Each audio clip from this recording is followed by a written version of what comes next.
Bueno, vamos a otro ejercicio.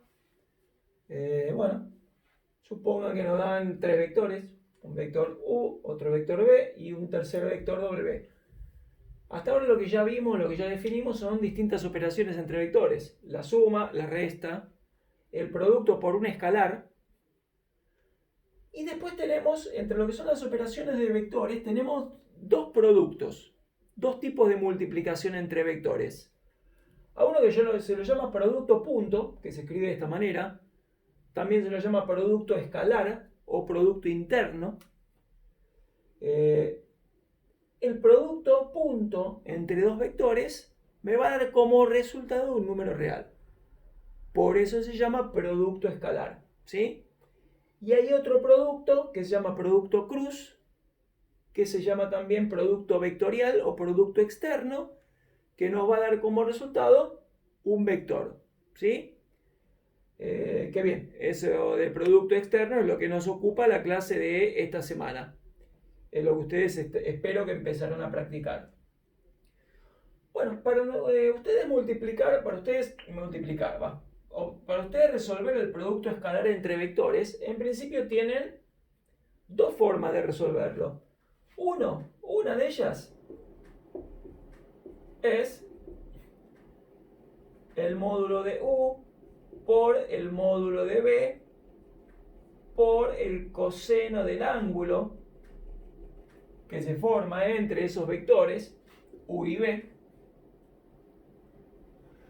Pero en realidad nosotros vamos a usar una fórmula un poco más amable para calcular el producto interno entre vectores.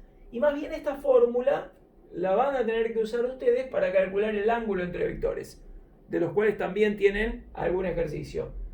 De hecho, se los comento ahora, para calcular el ángulo entre vectores, en realidad ustedes lo que deberían hacer es lo siguiente.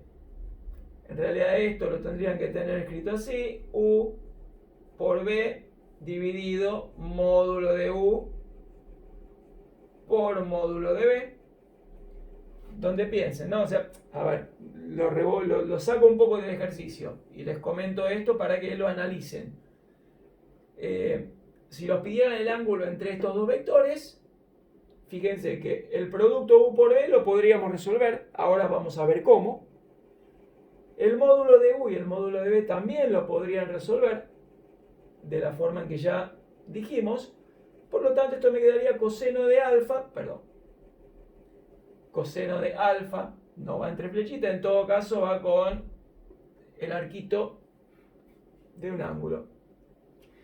Nos quedaría coseno de alfa igual a un número. Y bueno, ustedes si tienen coseno de alfa igual a un número, ustedes saben resolver ecuaciones trigonométricas para despejar alfa, ¿sí? Este alfa va a ser el ángulo comprendido entre los vectores. Bien, no vamos a dar ejemplo, así que ustedes en todo caso después véanlo. Vamos a ver cuál es la forma más práctica de hacer el producto escalar. U por B, el producto escalar entre los vectores, nos va a dar como resultado un escalar, dijimos. Y se va a obtener de manera parecida como ustedes multiplican matrices. ¿Vieron cuando hacen una fila por una columna? Cuando ustedes multiplican matrices y hacen la fila por la columna, lo que están haciendo es el producto escalar fila-columna, que sería el producto escalar del vector fila y el vector columna. ¿Y cómo hacían ustedes para multiplicar fila-columna de matrices? Hacían el primero por el primero, más el segundo por el segundo, más el tercero por el tercero. Eso es lo que haremos nosotros para encontrar el producto escalar entre vectores. O sea, cuando tengo que hacer U por B, tengo 2 por menos 1 más menos 2 por 2 más 3 por 5.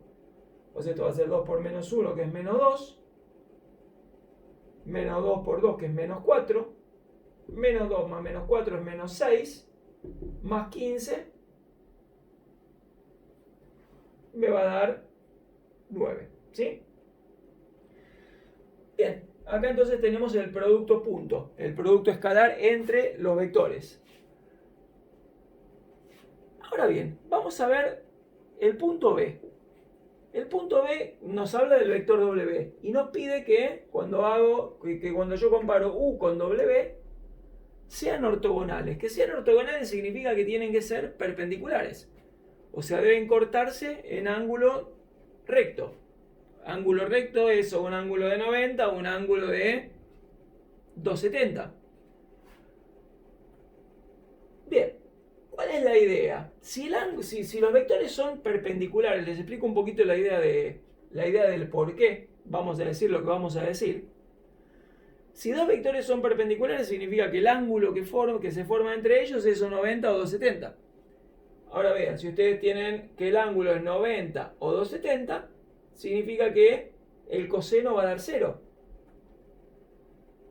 Por lo tanto, bueno, este denominador no va a ser 0, salvo que alguno de los vectores sea el vector nulo, cosa que no nos permitiría hacer esta operación.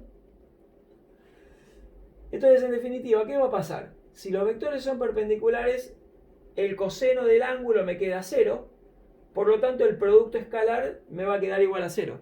Y bueno, justamente esa es la condición suficiente para que dos vectores sean perpendiculares, que su producto escalar sea 0. Entonces, analizando esto que les dije, llevado al ejercicio, decimos para que U y W sean ortogonales, lo que debe ocurrir es que U por W tiene que dar 0. Bien. Y U por W nosotros sabemos presentarlo, ¿no? Sabemos cómo trabajarlo. Es decir, el producto U por W es el primero por el primero, más el segundo por el segundo, más el tercero por el tercero. O sea, voy a tener 2 por 1, más menos 2 por 5, más 3 por K. Y eso tiene que dar 0. O sea que esto es 2 por 1, 2, menos 2 por 5, menos 10, menos 8, más 3 por K, tiene que ser 0. Por último, K tiene que ser igual a 8 tercios. Y este sería el resultado. Es decir, si K es igual a 8 tercios, los vectores U y W, me faltó la flechita ahí, son ortogonales. Van a ser perpendiculares. Y eso es porque su producto interno nos da 0. Bien, cualquier duda ya saben, consulten.